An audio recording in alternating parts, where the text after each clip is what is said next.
Hello guys, welcome to my channel SSC study with Neha. जैसा कि हम cube and cuboid last video में start कर चुके थे, आज क्यूब एंड क्यूबॉइड का करेंगे हम पार्ट नंबर 2। सो स्टार्ट करते हैं।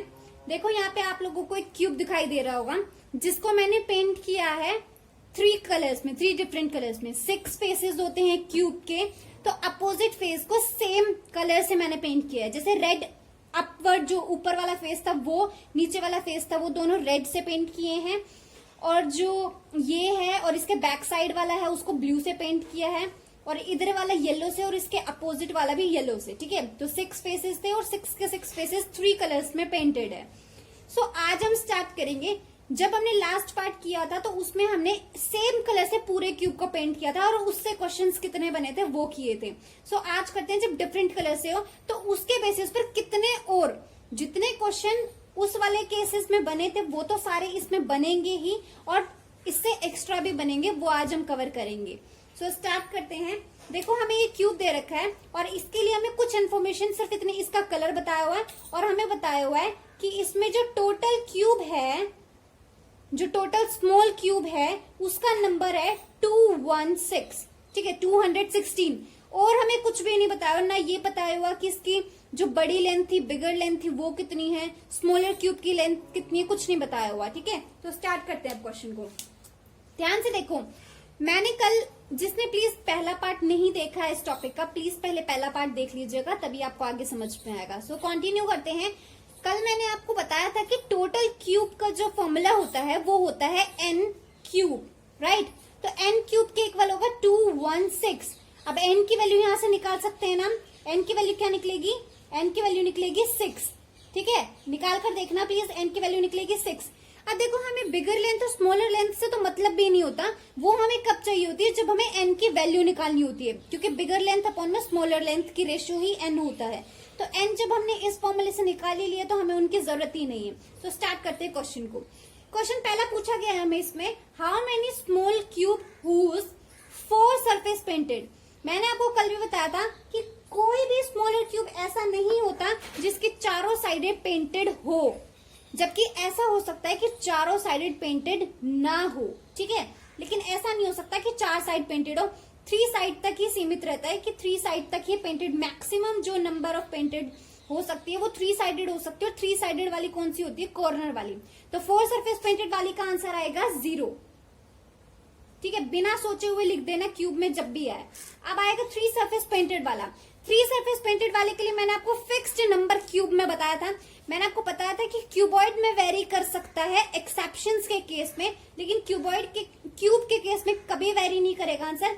3 सरफेस पेंटेड वाले होते हैं कॉर्नर वाले होते हैं, और जिनका नंबर होता है 8 स्मॉलर क्यूब। ठीक है, अब जिसको नहीं पता हो प्लीज एक क्यूब को लेकर या कोई डाइस ले लेना, डाइस क्यूब होता है अपने आप में, उसके जो कॉर्नर होते हैं उनको ध्यान से नोटिस करना। उससे 3 सरफेस अटैच होते हैं जो आउटसाइड डायरेक्शन में होते हैं, और वही तीनों कलर्ड होते हैं, क्योंकि इनसाइड जो पोर्शन आएगा स्मॉल पीस का वो तो कलर्ड पेंटेड होगा ही नहीं। सो 8 आएगा। ठीक है, नेक्स्ट आते हैं 2 सरफेस पेंटेड। 2 सरफेस पेंटेड के लिए कल मैंने आपको एक फॉर्मूला लिखवाया था, 2 के लिए, 1 के लिए और 0 के लिए। तो इसके लिए क्या फॉर्मूला था? इसके लिए फॉर्मूला था 12 इंटू में n-2। ठीक है, इसमें जब n की वैल्यू पुट करेंगे, n रखना है हमें 6, 6 - 2 4, और 12 4 जा 48, यानी 48 क्यूब ऐसे होंगे इसमें जो कि 2 सरफेस पेंटेड वाले होंगे। ठीक है, फिर 1 सरफेस पेंटेड के लिए मैंने फॉर्मूला लिखवाया था आपको 6 इंटू में n-1 क्यूब, सॉरी स्क्वायर था यहाँ, स्क्वायर। ठीक है, तो n क्या है? 6 - 1 5, 5 का स्क्वायर 25, तो 6 इंटू 25, 6 इंटू 25 आंसर क्या जाएगा? 96। यानी 96 ऐसे स्मॉल क्यूब्स है जिनकी सिर्फ एक सरफेस पेंटेड है। ओके, नाउ 0 सरफेस पेंटेड की बात करते हैं हम। 0 सरफेस पेंटेड के लिए मैंने आपको फॉर्मूला बताया था n-2 का क्यूब। n-2 के क्यूब में n की वैल्यू रखेंगे 6, और n-2 कितना जाएगा? 4। 4 का क्यूब 64, यानी 64 ऐसे क्यूब है जिनकी एक भी सरफेस पेंटेड नहीं है। देखो, ये सारे क्वेश्चन बेस्ड थे कल वाले टॉपिक पे हमारे। जो मैंने टॉपिक आपको कल करवाया था, क्योंकि इसमें अलग अलग पेंटेड के बारे में पूछा ही नहीं है, सिर्फ पेंटेड सरफेस की बात की है। तो पेंटेड में अब रेड हो, येलो हो, ब्लू हो, हमें उस चीज से फर्क ही नहीं पड़ता। लेकिन कुछ क्वेश्चंस ऐसे होते हैं जिनमें हमें पर्टिकुलर ये पूछ लिया जाएगा कि how many surface are painted with red and yellow, या येलो एंड ब्लू, या ब्लू एंड रेड। इस तरीके से जब पूछेंगे तब हमें करनी पड़ेगी हमें नेक्स्ट टाइप की चीजें, नेक्स्ट टाइप के क्वेश्चन। सो अब बात करते हैं हम नेक्स्ट टाइप के क्वेश्चन की। देखो अब मेरी बात ध्यान से सुनना। 3 सरफेस पेंटेड वाले केसेस, जो 3 सरफेस पेंटेड वाला होता है उसमें तीनों ही कलर आ जाते हैं, तो उसके लिए हमसे कोई पर्टिकुलर पूछा ही नहीं जा सकता ये वाला सरफेस बताओ, ये वाला सरफेस बताओ, ठीक है। 4 सरफेस पेंटेड वाले क्यूब्स होते ही नहीं है, तो कहां से क्वेश्चन आएंगे, या तो 2 सरफेस पेंटेड वाले में से या 1 सरफेस पेंटेड वाले में से, कि ये पूछ लेंगे या तो जैसे रेड एंड ब्लू का बताओ, या पूछेंगे ब्लू एंड येलो का बताओ, ठीक है। तो इस तरीके से क्वेश्चंस पूछेंगे। सो अब स्टार्ट करते हैं हम 2 सरफेस पेंटेड वाले में से। 2 सरफेस पेंटेड वाले कितने क्यूब्स थे? 48 थे, ठीक है, जिनको बोलते हैं middle cubes.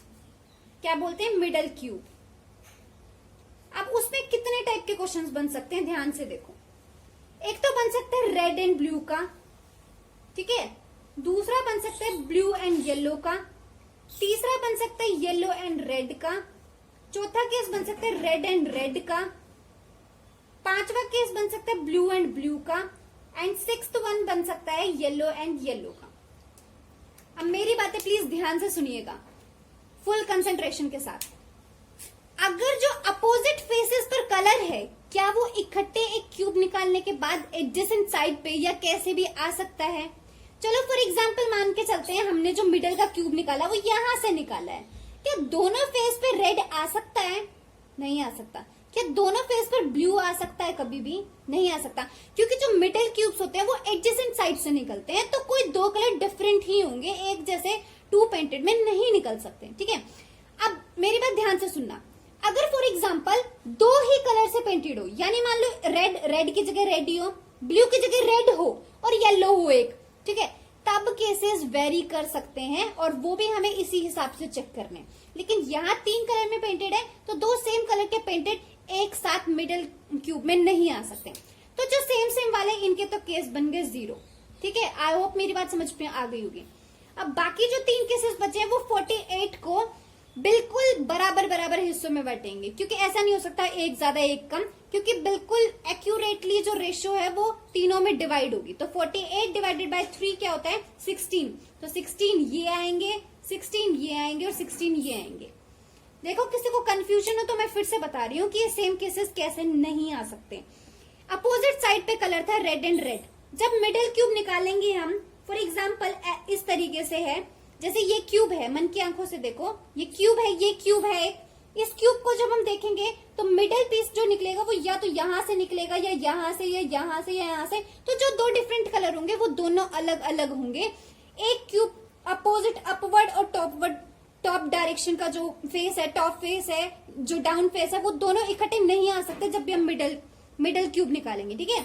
So I hope समझ में आ गया होगा। अब करते हैं केस नंबर 2 इसका, जब 1 सरफेस पेंटेड हो। 1 सरफेस पेंटेड वाले के कितने केस थे? 96 केस थे, ठीक है। 96 क्यूब आने थे 1 सरफेस पेंटेड के। तो 1 सरफेस पेंटेड हो, उसमें कौन कौन सा हो सकता है? या तो रेड आए हमारे पास, या फिर ब्लू आए, या फिर येलो आए, और तीनों की प्रोबेबिलिटी सेम है, यानी जो 96 है वो बिल्कुल एक्यूरेटली और इक्वली मैनर में डिवाइड करेगा तीनों क्यूब्स में। तो 96 डिवाइड बाय 3 होता है 32। तो 32 रेड के बन सकते हैं, 32 ब्लू के एंड 32 येलो के। आई होप यहाँ तक समझ में आ गया होगा। क्यूब के बेसिस पर सिर्फ इतने ही क्वेश्चंस होते हैं, इससे ज्यादा क्वेश्चन मैं गारंटी से कह सकती हूँ कि बाहर नहीं जाएगा, ठीक है। तो क्यूब का टॉपिक अगर आप लोगों ने इतना कर लिया है, इसका पहला पार्ट भी देख के और सेकंड पार्ट ये भी देख लिया है, तो क्यूब से आज के बाद कोई क्वेश्चन नहीं छूटेगा। आई होप यहाँ तक क्यूब आप लोगों को बहुत अच्छे से समझ में आया होगा। अगर आपको मेरी वीडियो अच्छी लगी हो तो प्लीज लाइक कीजिएगा, ज्यादा से ज्यादा शेयर कीजिएगा और मेरे चैनल को सब्सक्राइब कीजिएगा फर्दर मोर ऐसे ही ट्रिक्स एंड कॉन्सेप्ट्स को देखने के लिए। Thank you so much.